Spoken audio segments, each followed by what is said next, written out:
Yep, Atlanta's number one hip-hop station is Hot 107.9. Your Dirty J Nick Fly's got the radio. DJ Cash, the fly Haitian kid, I'm in the building. And you know, we always interview a lot of different people, man. You know what I'm saying? Famous people. Right. People that's on the come up, people Right. that's rising. Right. But this is something that's new. Right. We interviewing a Korean lady that was raised by black folks from the South, likes fried chicken and catfish. Love And her it. name's Cindy Wilson. Like, for all you who don't know, Was that a good? That was a That good? was great. Okay, cool. Yeah, okay, I yeah. guess he's trying to explain who you are. Like you, so That was good. That was pretty accurate. I mean, Right. where's the lie? So I can't, I can't go against right. that. For those who don't know, Cindy Wilson is a young lady an Asian young lady who's adopted at a young age by an African American family. Correct? Correct. And you were brought up in Mississippi. Jacktown. Jackson. Mississippi. Ooh, Jackson, Mississippi is dangerous. Yeah, #1 crime rate. Is it really? Check our stats. Yeah, That's what? what I tell people. I'm like, don't mess with me. Check our crime stats. What's the club that stays open late in Jackson? Free line. Free lines. Everybody knows about free lines. Oh my gosh. how People you are gonna know be about like, that? shout out free lines. Yeah. Yeah. That's my side piece shout out. What's up, Free free lines? So tell me, how was it growing up, and how did this whole thing even happen? Like, as far as like you getting adopted by your family? So I was born in Seoul, Korea, and I was at an orphanage, and my family, they were in the Army. Okay. And so they grew up in Jackson, Mississippi, joined the Army, and were stationed in Seoul, Korea. So my mom had a lot of miscarriages, so she didn't think she could have any children. And so while she was there, they decided to adopt me. And then afterwards, we moved back to the States when I was a baby. And then we were in Chicago. They had my brother, so he's African American. And then we moved to Winston-Salem, North Carolina. My parents got a divorce, so me, my mom, and my brother moved back to Jackson, Mississippi. That's crazy that you have to even say that. What? Like, so they have my brother. He's African American. Yeah. Well, just to kind of give context. Right. Yeah. But like for my family growing up, nobody ever referenced me as like, this is our adopted daughter or this is my adopted sister. Right. Like we never spoke like that. I mean, that's why I say it, because like most people probably wouldn't say that. Like, yeah. you have to kind of say that because Yeah. of your situation, of how you Well, grew because up. people always ask. So when I'm like, yeah, then they have my brother and they're like, was he black? Right. So I'm like, yeah, he was black. Yeah. We went to go eat. Was it black food? So this is, like I said, this is very interesting. So at what point in life and how old were you when you realized, like, you know what, I'm not black. I'm not an African American. Or like my family's not like me. Yeah. So growing up in Winston-Salem, like I never felt different. Like nobody ever pointed out that my family was different or that I looked different. And then when we moved back to Jackson, like as soon as I started going back to school, like people started teasing me. And so like what I talk about in my book was how people teasing me because of just how I look what made me equate being different as not being good. Right. And so like growing up, like that's where I started to kind of form like identity issues. And and then not having a lot of Asian representation there and you don't see people that look like you and you're an easy target. It really made me have a lot of identity issues growing up. The irony in this is so crazy because you had the black experience Mm-hmm. while growing up with black people from black people. Yeah. Like, I hope that doesn't go over your head. Say it again. Because black people, her experience, exactly what she just said. She grew up in a place where her identity wasn't really, I guess, represented much. She got teased for being out of place. Yeah. And that's usually the black experience in America. Right. Yeah. She went through that with a black with black family. people. And a black people. Right. Have you been to Jackson? It's a lot All of black black. people. It's all Right, black. that's what I'm well, saying. And so that's what would confuse me because like I knew a lot about the history and like my mom would tell us about certain experiences that Right. she had. And then so like to have to experience like I experienced some things from the white kids, but mostly I got it from the black kids. Right. And then so I talk about like it resulted in I had to fight a lot. But then like now I meet other people from Jackson and they're like, yeah, I fought a lot too. So I think maybe it was a Jackson thing, Yeah. but it was Jackson like, yeah, it's kind of like, when guys fight and then after they fight, they're cool. Right. That's kind of how it was in Jackson. It's like, look, let's just fight so I can show you, you know, like you can't disrespect me like this. Right. And then afterwards, like we be cool. So that happened when you were younger, but you grew up and went to a HBCU as well. Mm-hmm. How was that experience? It was cool. I mean, like I still had situations. But it, like for me, I'll say all my cousins went to Alcorn. So I know that kind of sounds funny to say, right? All my cousins went to Alcorn. So I would visit them in high school. And when I would go, their dad was a band director. So I would sit with the band and I would sit behind the drum majors. And I was like, sold. I want to go to HBCU. So that was like my gateway HBCU. I was like, all right, I like this experience. And it was very like a family type of dynamic and experience. Everybody looks out for each other. Right. And then so my mom went to Jackson State, my grandma went to Jackson State and used to work there. So, and then I got like a partial scholarship and then I was a cheerleader also. Right. So I was like really sold. And then I was on the court as well. So I was fully immersed in the experience.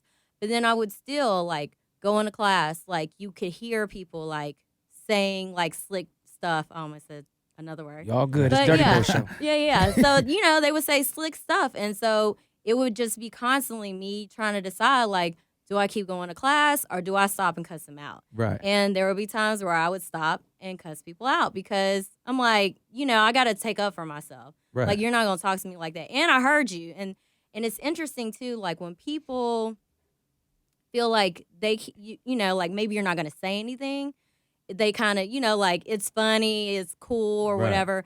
But then when you kind of bust them on it, then they're like, Embarrassed. oh, yeah. they're embarrassed. Yeah, Right. because like I was like, who said it? And they think you're gonna be scared because you're Yeah. Asian, Yeah, you're 'Cause black they school. don't And then- understand the Cindy Wilson They experience. don't. You know what I'm saying? They don't You grew up around black folks, so understand. it's kind of like, excuse me, Yeah. like I'm not what the average Korean girl that you think. Okay, Yeah. I'm from and the then hood. you know, like I don't know. Like I said, it's a Jackson thing. Even with my friends and my cousins, we would just fight all the time. You know, it'd be like that thing, like, all right, you let go. No, you let go first. Right. So, you know, it was like that wasn't anything for me. But then as I grew older, I realized there were consequences behind like physical fighting. So I had to figure out other ways. So I would kind of go to verbal. And, you know, and now being older, it's like there are other ways, like through success or, you know, just making your own way and not Right. being defined by other people just based on what I look like externally. So how do like when you go out and you see other Korean people, how do they treat you when you're out with your family? Have you ever like had that experience, like being with a black family and going somewhere is like you might have a few Korean people like looking crazy? Like, have you ever experienced that? Well, so really like in Jackson, they would always call me Chinese. Okay. And so most of the people that lived there that were Asian, they were Chinese.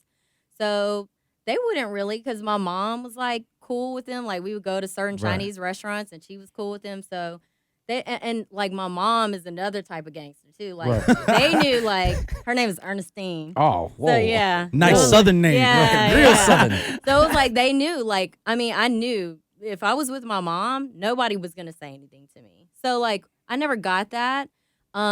But, like, growing up, and I never really met or was friends with anybody that was fully Korean Mhm. until I moved to Atlanta. Wow. Wow. And so, yeah. And then, you moved here as an adult. Yeah, like 8 years ago. Right. And so it's interesting. So I'll meet, you know, I'll say I'll probably get this from the older generation. They'll ask me if I speak the language. And when I say no, they're just kind of like, all right, yeah, we're good on you. Yeah. That's messed up, man. Yeah. So, but I mean, but not all of them. And I'll say the younger generation is more open and accepting Right. than the older generation is. Because, like, when you start to get into, like, Asian culture, it's levels. Right. And like from like the ethnicity to like even the dollars. So it's really interesting. Because there's a quote unquote hierarchy within the Asian community as well, like racism, and a lot of people don't know that. Yeah. Like they think, some people think because you're Asian, you're just Asian, you get along with all Asians, but there's No. like racism between Asians Yes. as well. Oh yeah. So that's crazy. Like there are a lot of elitists. Right. Like they're like, my ethnicity is the best. Right. And then also like being a Korean adoptee, the society or community like in Korea, they look down on that because typically if you were adopted, that means your mother was a single mother Or poor. or poor, Right. and so they look down on those type of situations. Right. In today's world, like you see stuff happening. Like I seen a video where on Facebook where a dude his child was light skinned, like his mother. I guess the mother's child is white, so the child's very mixed, and he was stopped by police because somebody called the police and said he kidnapped this child, and it was his daughter. Wow. And I've seen it happen a lot with like black people and maybe, you know, a fair skinned child. Did that anything like that ever happen to your father or your mother? Like while they had you, somebody stopped them and say, you know, is this your No. kid? Or this? Well, so I grew up in Jackson. So Jackson's not that big. So Oh, okay. it's like everybody knew what's up. Yeah. So maybe if I grew up like in a bigger city, that could have happened. Right. Um So your family was known as the family who adopted. yeah. Okay. Yeah. So they That's knew what was Ernestine, up. baby. Right. Yeah. You don't touch her. That's Ernestine. She a little light skinned, look a little different, but that's Ernestine, baby. Don't mess with Ernestine. 'Cause we go to church together. Right. So how old is? So what's the age difference from you and your brother? 3 years. So when did he realize like everything's this? And does he feel like he has to protect you a lot? Because sometimes it's like when you grow up with your sister, you're already overprotective of your sister, and then No. it's like Like I had a reputation. Like people knew not to mess with me. He would call So- you if he had beef. Yes. So like my brother was very nerdy, and then like he got teased a lot. Like people would be like, "Why do you talk like you're white?" And being the nerd that he is, he would be like, "I'm speaking proper English," you know. So like he got picked on a lot. So I would have to take up for him. Right. But I mean, being a brother, and as we got older, like he's very protective in that sense. Mm. But I was the you the one- gangster. Yeah. Okay. Yeah. I also read another article speaking like just to go back on the HBCUs. I read an article that a lot of HBCUs are looking for students other than black students to sustain, you know, just the whole college because they're saying black students alone can't keep them open. And there Wow. are HBCUs that have, 60 or 70% whites going to their school, and some people Wow. feel, yeah, they're like turning them. So Well, recently then that they were almost saying, kind of makes it not a HBCU. right, Yeah. you know, so they're saying Clark Atlanta is opening the conversation. I don't know if it's true or not, but they're opening the conversation to have non-whites, to really recruit non-whites. Not to say that they can't go there now, but they're gonna really heavily recruit non-whites going to. And some people feel a way about it. Like, what is your perspective on it? Being that you walked down that road Right. before. So what do you mean recruit non-whites? Like black people?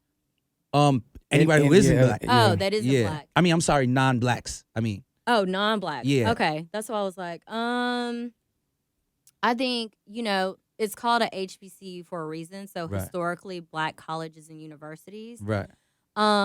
And I definitely see the value in it. So it's like it allows people to come together and have that kind of family Mhm. pride, and then have pride in themselves and their culture. Right. Because then you go out into a world that like doesn't really see value in you.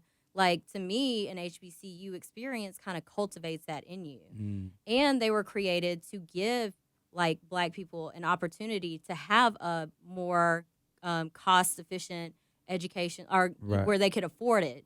Versus like if they went to a predominantly white school, they may not be able to afford it. Right. So I think you have to keep in context the history of it and why it was created. Otherwise, why call yourself a HBCU? So I do think it's good to have diversity, but it's good to also keep in context the history of why it was even Started. Right. started. But do you think the culture would change though? Just because say if you do recruit non-blacks to go to a HBCU school, do you think the culture would change and how they like move into school? Because I feel like once you have a family-oriented school, that's what it is. You know what I mean? And either you can get with it or you can get out. You know what I'm saying? Yeah. So do you think that it'll change that much just because you're adding different other cultures?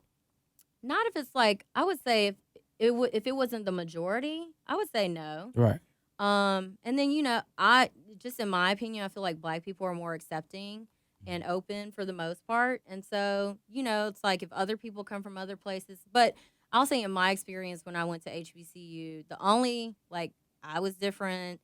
And then there was like one white guy with a mullet on the football team, but everybody was cool with him. And then the other people that were from other countries or they weren't black. Right. Like maybe they were on the golf team or whatever, but they all kind of Golf team. together. HBCU got a Yeah. golf team? Yeah. You Tiger know- Woods. No, Walter Payton's brother, Eddie Payton, I think his name is. He was over it. Eddie Payton. Eddie Payton. Boy, that Walter sounds- Payton's brother.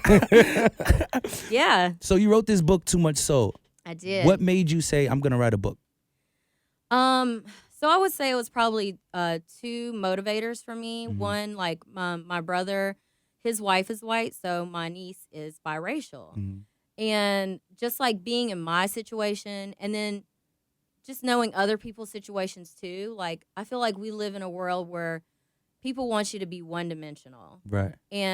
But it's like, or they want you to choose. Right. And for her, I don't want her to feel like, like, well, you're black or like you're white. Right. Like she can choose to accept both sides of Mhm. herself, if that's what she chooses to do. Right. And then also be an example to her as a woman that she can do whatever she wants to do. But then the second reason was just the political climate and just how divisive people are. Like, I don't think it's racism is a hard subject to like one discuss and then have solutions for. Right. So I like in my book, I talk about different experiences that I've had and kind of how that made me feel, but then also different people's perspectives from conversations I've had with white people, black people, Asian people, to just kind of open up people's minds and their perspectives on how they look at other people and races and just kind of meet people where they are and Right. try to understand why they think the way that they think. And kind of like what we discussed before, like, what is their intent? If their intent isn't to be hurtful, Mm-hmm. but they just are ignorant or they just don't know better or that's just been their experience. Like in a lot of white people's experience, they don't really have to care about because it doesn't affect them, Right. But it's like if they have a friend that's not white and they certain see things it affects affect them, Right. then it could potentially affect them. What's the worst thing somebody has said or done to you because of, your upbringing or how you grew up? I would just say probably the thing that just comes to the top of my mind is like people that I've been friends with. So like I was friends with this white girl in high school, and so she knew my family was black, but then it was like she also dated like black guys. Right. But then once I started to become friends with other black females, it got back to me that she was like, "Oh, she's trying to act like she's black."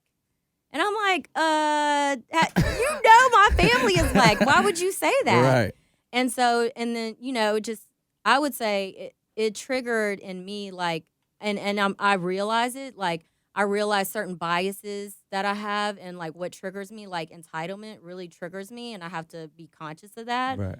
And so, like, that has probably carried over into, like, how I kind of respond to things now that I kind of have to be aware of Right. and watch. It's crazy, man. It's very interesting. Yeah, dope. It's very. How do you deal with that? The people asking you or saying like you act black. I don't really get that much anymore. Like, if anything, people are just confused as hell when they meet me. Right. Or they're like, you're so racially androgynous. Right. Like, I have people. That means you speak with a black accent. That's what that means. Or, I don't know. And then some people are like, no, she just is Southern. Or Right. some people be like, she sounds like a Valley girl. I'm just talking. Like, this is how I know how to talk. Like, I used to hate having a Southern accent. But now I'm like, I'm is cool what with it is, it. right. Yeah. So I don't really get that anymore. But then I get the typical Asian stereotypes. Like, where are you from? And I'll be like, Jackson. What part of China is that? Right, yeah, they're like, Jackson. They're like, I'm like, yeah, Jackson, Mississippi. Yeah, but like, where are you from? Yeah. And I'm like, oh my gosh, Korea, north or south? I'm like, oh my God, I can't even. Or do you speak the language? Right. Which, I mean, I don't mind in a sense, but it's like there are very common questions that Asian people get Right. all the time. Do you feel it's important for you to connect with your Korean culture?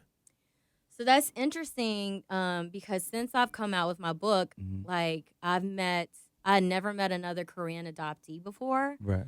And now there's like this huge population. So the Korean adoptee population Mm-hmm. is the largest international adoption population. Wow, I didn't know And that. so now I have a whole group of like new Korean adoptee friends, and like hearing their stories is amazing. But most of them That's were dope. adopted by white people. So I haven't met anyone that has been adopted by a black person. Right.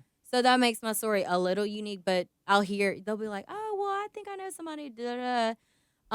They don't let it happen anymore. It was like, Yeah, oh, but we it's- messed up once with this girl named Cindy. We don't let it happen I know, again. right? we But don't let it then- happen again. Yeah, but it's interesting because it's like it's introduced me to like this whole new Korean culture and like heritage. I went back to Korea last year, and I put a lot of pressure on myself. Like, well, what if I don't feel a connection? And it was like, if I do, I do. If I don't, I don't. And like now, like I've been on the front page of Korea Daily newspaper.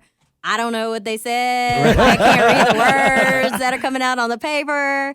But I'm like, so it's like seeing that community start to embrace me Mhm. has been really cool. And then what I've learned, I'm like, Korean people can drink. Like, have you ever had soju?